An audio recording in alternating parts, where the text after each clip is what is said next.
사도신경으로 우리의 신앙을 고백하시겠습니다. 나는 전능하신 아버지 하나님 천지의 창조주를 믿습니다. 나는 그의 유일하신 아들 우리 주 예수 그리스도를 믿습니다. 그는 성령으로 잉태되어 동정녀 마리아에게서 나시고 본디오 빌라도에게 고난을 받아 십자가에 못 박혀 죽으시고 장사된 지 사흘 만에 죽은 자 가운데서 다시 살아나셨으며 하늘에 오르시어 전능하신 하나님 우편에 앉아 계시다가 거기로부터 살아있는 자와 죽은 자를 심판하러 오십니다. 나는 성령을 믿으며 거룩한 공교회와 성도의 교제와 죄를 용서받는 것과 몸의 부활과 영생을 믿습니다. 아멘.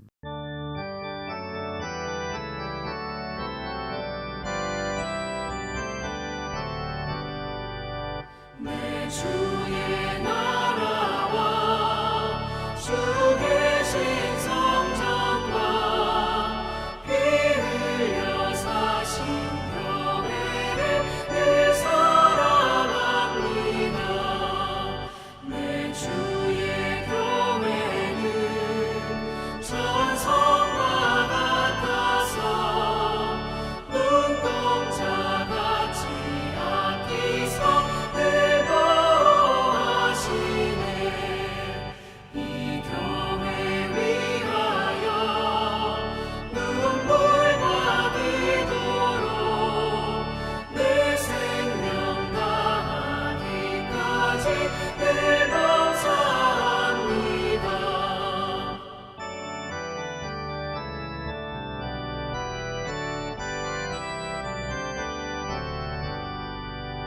성도의 교제와 교회의 위로와 구주와 맺은 언약을 늘 기뻐합니다.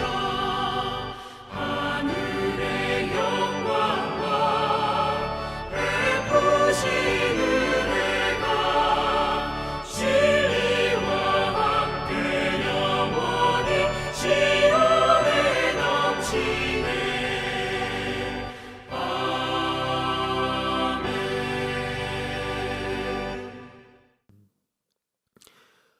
오늘 하나님께서 우리에게 주시는 말씀은 출애굽기 1장 1절에서 14절에 있는 말씀입니다.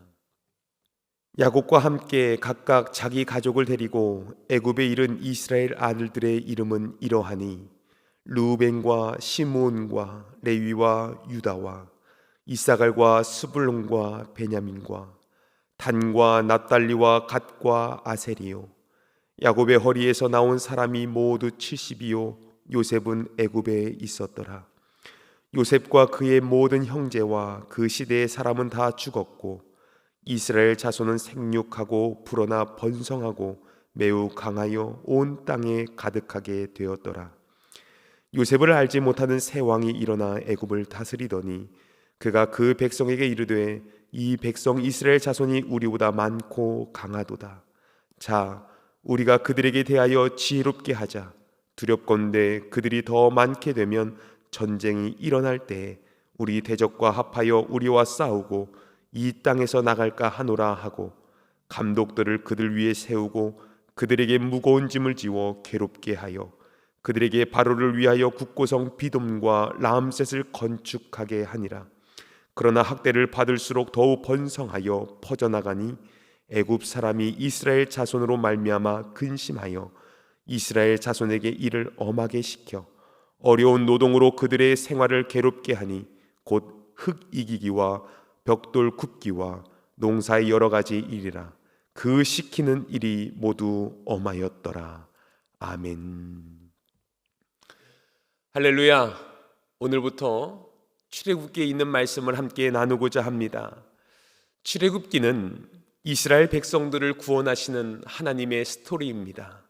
하나님께서 그들을 어떻게 인도하시고 어떻게 언약을 맺으시며 하나님 나라의 백성을 삼으시는지 오늘 말씀을 통해서 우리는 나누고자 합니다. 이스라엘의 완악함과 연약함에 불구하고 구약의 말씀 속에서 구원함을 베푸시려는 하나님의 놀라운 섭리, 그것이 하나님의 말씀에 깊이 새겨져 있습니다.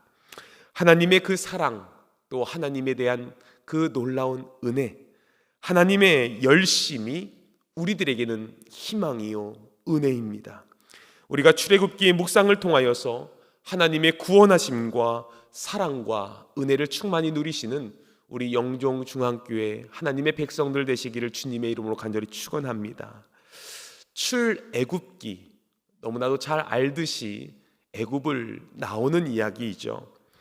출애굽기는 이스라엘 백성들이 70명의 사람을, 가족들을 데리고 이제 애굽 땅으로 온 이후에 200만 명이나 되는 사람들로 인하여 함께 살아가는 이야기입니다. 여러분 생각해 보십시오. 200만 명이 모였다. 그들이 출애굽을 했다라고 생각해 보게 되면 200만 명은 결코 가벼운 숫자가 될 수가 없습니다. 적은 숫자가 될 수가 없습니다. 그것은 민족이 되었다라는 것을 말해주고 있습니다. 애굽의 입장에서 보면 이스라엘 자신들이 노예로 삼았던 이스라엘 백성들이 빠져나갔을 때 경제적인 문제, 또 나라의적인 군대의 문제들이 얼마나 심각했었겠습니까? 그러나 하나님의 위대하심을 출애굽기는 분명히 보여주고 있습니다. 이것이 하나님의 나라가 시작되는 역사이고 그 애굽을 향하여서 주님은 벗어나게 하셨다라는 것입니다. 애굽을 이야기할 때 우리는 세상을 이야기합니다. 여러분, 우리는 세상에 살아가고 있죠. 애굽 땅처럼 좋고 편안하고 안락한 분위기에서 인생을 살아갑니다. 그러나 주님은 반드시 하나님의 나라, 하나님의 백성 되기를 너무나 원하시고 계십니다. 구원함이 무엇입니까? 벗어나는 것입니다. 세상으로부터 벗어나는 것이고 건져내어짐을 당하는 것이며 하나님의 전적인 길과 진리와 생명의 말씀을 따라 사는 삶, 그것이 구원함을 받은 자의 모습이죠. 이스라엘 백성들의 기원을 따라 올라가 보게 되면 그것은 창세기로부터 말씀이 시작됩니다. 창세기 12장에 있는 말씀을 보게 되면 아브라함의 그 한 명으로 인하여 아들을 낳지 못하는 그 힘든 외로운 과정 속에서 본토 아버지 친척 집을 떠나라라는 그 하나님의 명령을 듣고 가나안 땅으로 떠나는 그 모습, 외로움과 궁핍함과 연약함과 나홀로 서야 되는 그 힘듦 속에서 주님은 출애굽기 1장에서부터 200만 명이나 되었던 큰 민족을 이루셨던 언약을 이미 성취하셨습니다. 하나님은 분명히 약속하십니다. 비록 지금 우리들이 힘들고 비록 우리들이 이 세상 가운데 보이는 것이 없다라고 이야기할지라도 주님은 반드시 말씀하신 언약을 세우시고 지키십니다. 그것이 하나님의 언약은 우리들이 하는 일반 약속과 다른 메리트의 언약, 생명을 걸고 하시는 언약이기 때문에 우리는 그 언약의 말씀은 불변하지 아니하시며 영원히 지키시는 줄 믿으시며 인생을 신앙생활 하시기를 주님의 이름으로 간절히 축원합니다. 출애굽기를 영어로 보게 되면 엑소도스라고 이야기합니다. 길에서 벗어난다라는 것이죠. 인간의 길에서 벗어나는 것이 출애굽이요, 우리들의 삶 가운데 익숙한 것에서 벗어나는 것이 출애굽이다라고 이야기합니다. 여러분, 오늘 이 출애굽기의 말씀을 시작으로 여러분들이 그동안 안주하고 있었던 그 장소, 여러분이 그동안 그냥 편안하게 인생을 살아갔던 그 장소에서 벗어나 하나님의 길에 들어서는 저와 여러분들의 신앙생활 되길 간절히 축원합니다. 출애굽기의 주인공 모세를 이야기해 보게 되면 모세는 물에서 건지다라는 뜻을 가지고 있습니다. 이름 자체가 구원을 뜻하고 있죠. 애굽 땅에서 태어나게 하신 모세, 나일강에 던져진 모세, 건져짐을 당한 모세, 모세를 통하여 이스라엘 백성을 건져내는 이야기, 오늘 그 말씀을 통하여 함께 은혜를 나누고자 합니다. 출애굽기 1장을 이해하고자 하면 창세기 47장에 있는 말씀으로 거슬러 올라가 보게 됩니다. 야곱의 12 아들들, 또 야곱의 70인의 친척들과 가족들, 여러분 그들이 요셉의 총리 시절 가운데 그 애굽 땅으로 오게 되죠. 그런데 요셉은 그 가족을 사랑하는 마음과 보호하고자 하는 마음과 그 편안함을 누리기 위하여 창세기 47장에서 그 요셉이 왕에게 부탁을 합니다. 우리 민족은 목축업을 하는 민족이니 그들이 조금 더 이곳에서 떨어져서 생활할 것을 요구합니다. 그래서 고센 땅의 언덕이라는 뜻을 가지고 있는 그 땅에 애굽의 나일강 삼각주 남동 지역에 거주할 수 있도록 배려를 해주죠. 그런데 이제 출애굽기 1장 5절에 있는 말씀을 보게 되면 야곱의 허리에서 나온 사람이 모두 70이요 요셉은 애굽에 있었더라. 야곱의 12아들들과 그에게 나온 자손들이 70명이라고 기록하고 있는데 1장 7절에 있는 말씀은 이스라엘 자손은 생육하고 불어나 번성하고 매우 강하여 온 땅에 가득하게 되었더라 라고 기록을 하고 있습니다. 하나님께서 아브라함에게 주신 약속이 성취됨을 분명하게 보여주고 있습니다. 고센 땅에서 살아가는 동안 이 야곱의 가족들은 본인의 생업을 유지할 수 있었고 애굽 사람들과 분리된 삶을 살 수 있었으며 가족들이 큰 민족을 이룰 수 있도록 하나님의 섭리 아래 가운데 살아갈 수 있었습니다. 그것을 하나님의 인큐베이터라고 생각할 수 있습니다. 아브라함을 그 한 사람을 선택했던 하나님, 야곱의 70인의 가족을 통해서 하나님의 나라를 시작하였습니다. 하나님의 나라가 처음부터 그럴싸했다라는 것은 아니라는 것을 보여주죠. 마태복음 13장의 말씀을 보게 되면 겨자씨 한 알의 비유가 나옵니다. 여러분, 겨자씨 하면 그만큼 작다라고 우리는 인식하고 있습니다.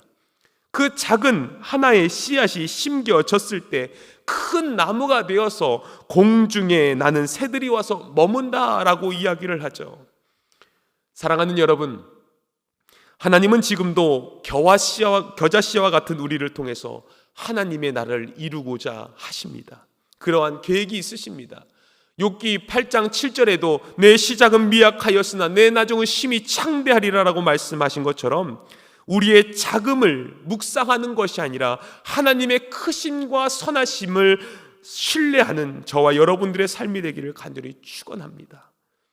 우리가 그것을 신뢰할 때 하나님은 오늘도 우리를 통하여 생육하고 번성하게 하신다라는 것을 기억하시기를 바랍니다.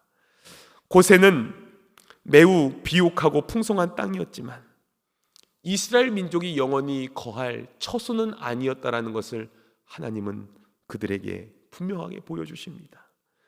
하나님께서 주신 가나안으로 들어갈 약속이 있었고 그것 또한 준비하고자 출애굽기에서 모세를 사용하시는 것을 보여주고 있습니다. 8절에 있는 말씀을 보게 되면 요셉을 알지 못하는 새 왕이 일어나 애굽을 다스리더니, 한마디로 정권이 교체되었습니다. 요셉 당시에 애굽을 다스리던 왕조는 셈족 계열인 힉소스 왕조였는데 이제는 애굽 왕조가 다시 왕권을 잡게 되면서 이스라엘 민족들에게, 백성들에게 노예 생활로서 더 억압하고 학대하기 시작했습니다. 그 이유가 무엇입니까? 이스라엘이 큰 민족이 되었기 때문에 그렇죠. 강함이 느껴졌기 때문에 그렇습니다.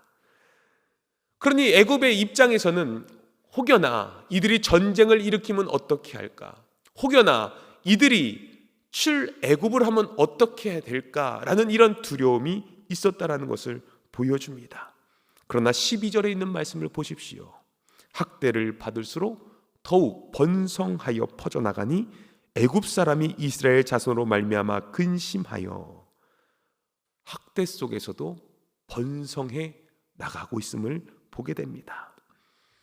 애굽의 근심이 커질수록 압박은 심하여졌으나 하나님의 나라의 백성들은 번성하고 있었다라는 것을 말해주고 있습니다.